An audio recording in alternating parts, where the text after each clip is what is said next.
Assalamualaikum warahmatullahi wabarakatuh. Selamat malam semuanya.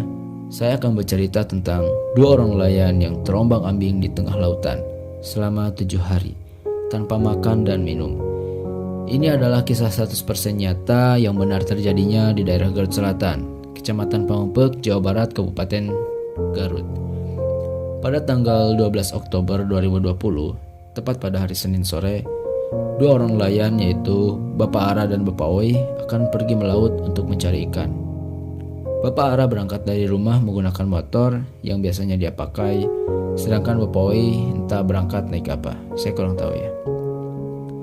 Mereka selalu membawa perlengkapan melaut seperti jaket, jas hujan, jaring ikan, kemudian handphone. Itu yang saya ketahui.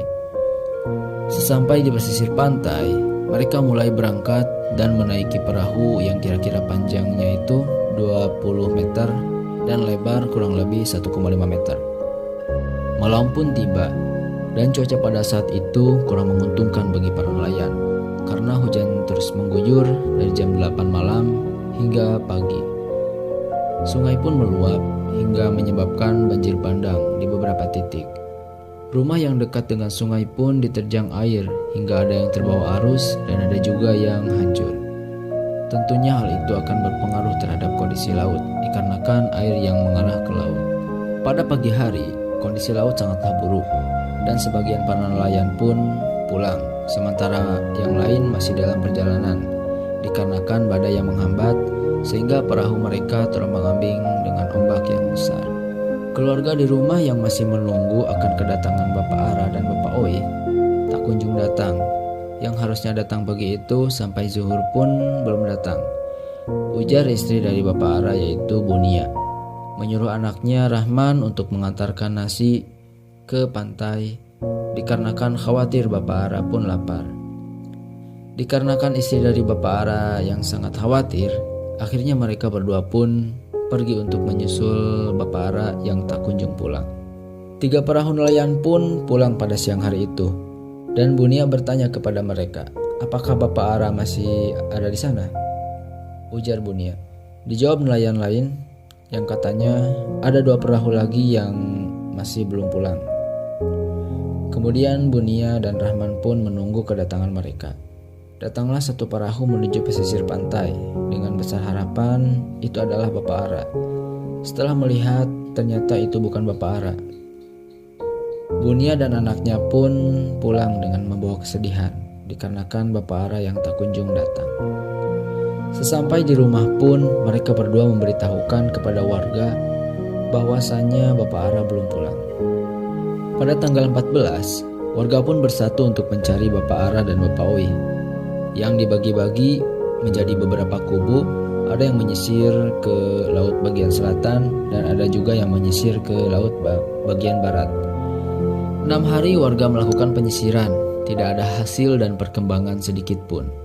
Akhirnya warga pun sepakat akan melaksanakan sholat gaib pada tanggal 19 Oktober 2020. Jam 9 pagi, sholat gaib pun dimulai yang sebelumnya ada beberapa sambutan dari salah satu pihak keluarga.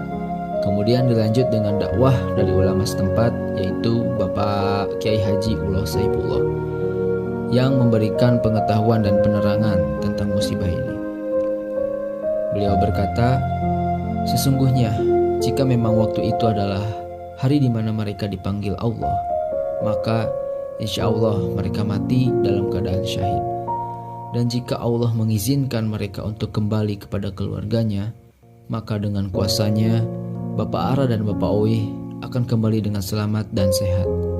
Karena memang secara nalar tidak mungkin mereka bisa kembali dengan keadaan masih bernyawa. Tetapi tidak dengan kekuasaannya Allah, karena tidak ada yang mustahil bagi Allah. Jam 2:45 Allah menunjukkan kekuasaannya. Bapak Ara dan Bapak Oi pun kembali dengan selamat. Dan cerita kisah mereka dimulai. Dari yang Bapak Ara ceritakan, pada saat itu perahu yang ditumpangi Bapak Ara dan Bapak Oi mengalami benturan dari ombak yang besar karena badai. Sehingga perahu pun terguling dan akhirnya posisi perahu itu terlungkup. Mereka langsung naik ke atas perahu yang keadaannya telungkup. 4 hari mereka masih terombang-ambing oleh ombak yang keadaannya masih belum normal, sehingga pada saat tidur pun mereka mengalami jatuh berulang kali. Kemudian naik lagi ke atas perahu, yang mana perahu itu penuh dengan kerang trip-tip yang tajam. Trip-tip itu adalah semacam jenis kerang yang suka menempel di bebatuan. 4 hari itu mereka masih berada di lautan, yang daerahnya itu tak jauh dari tempat yang selalu mereka gunakan untuk mencari ikan. Kira-kira di daerah Sancang. Namun mereka yang jauh dari daratan sehingga sulit untuk mencari pertolongan. Mesin dan barang-barang pun berada di bawah perahu yang telungkup dan sulit untuk mencapainya. Walaupun mereka menyelam beberapa kali, tetapi mereka tidak bisa mencapainya karena oksigen yang berada di dalam perahu itu sangatlah minim. Mereka berdua selalu berdoa dan membacakan tahmid, takbir, istighfar agar selalu mengingat yang Maha Kuasa Allah Subhanahu wa Ta'ala untuk meminta pertolongan. Hari kelima pun telah mereka lalui. Arus laut yang begitu deras menuju ke barat dan mendorong perahu terus-menerus. Mereka berdua hanya mengikuti kemana arus membawanya. Bapak Oi pun merasa down dan putus asa. Namun, Bapak Ara yang menyadarkannya agar selalu tegar, tawakal, dan optimis. Mereka kehausan sehingga terpaksa untuk mencoba menyelam ke bawah perahu untuk mencari air yang mereka simpan. Dan alhamdulillah mereka mendapatkan sebotol air. Lalu mereka meminumnya sedikit demi sedikit, sekitar 2 buku jari untuk menghematnya. Bapak Oi yang tak tahan dengan hausnya dikarenakan terik matahari yang menyambar, sehingga Bapak Oi pun memberanikan diri untuk meminum air laut yang memang berbahaya bagi kesehatan. Sempat ada roti yang mengapung, entah dari mana itu datangnya, kemudian roti itu dibagi 2 lalu dia makan. Dan ada juga pepaya yang tak layak untuk dikonsumsi. Mereka terpaksa untuk memakannya sehingga mereka mengalami sakit perut. Bapak Ara yang mencoba untuk memanfaatkan kerang trip-tip yang menempel di perahu untuk dimakan. Dagingnya yang sangat kecil, sekitar setengah kuku kelingking, Bapak Ara pun memakannya, dan hal itu menjadi obat baginya untuk mengganjal lapar dan hausnya di tengah lautan. 6 hari pun mereka lalui, masih berada di tengah lautan dan entah berada di mana mereka. Mereka belum satu pun menemukan nelayan lain. Hari ke-7 mereka lalui. Sekitar pagi hari, Bapak Ara melihat nelayan yang sedang memasang jaring, yang jaraknya sekitar 500 meter darinya. Mereka melambaikan tangan kepada nelayan itu, dan nelayan itu pun sempat meliriknya, dan entah kenapa dia mengacukannya. Bapak Oi pun marah-marah, mungkin karena keputusasaannya, dan Bapak Ara dengan cepat menyadarkannya. Ujar Bapak Ara, "Biarkanlah, sudah tidak apa-apa. Mungkin ada yang lebih baik yang akan menolong kita." Kurang lebih jam 2, ada nelayan yang lewat, dan kemudian mereka melambaikan tangan kepada nelayan itu. Dan alhamdulillah nelayan tersebut mendengar pertolongan mereka.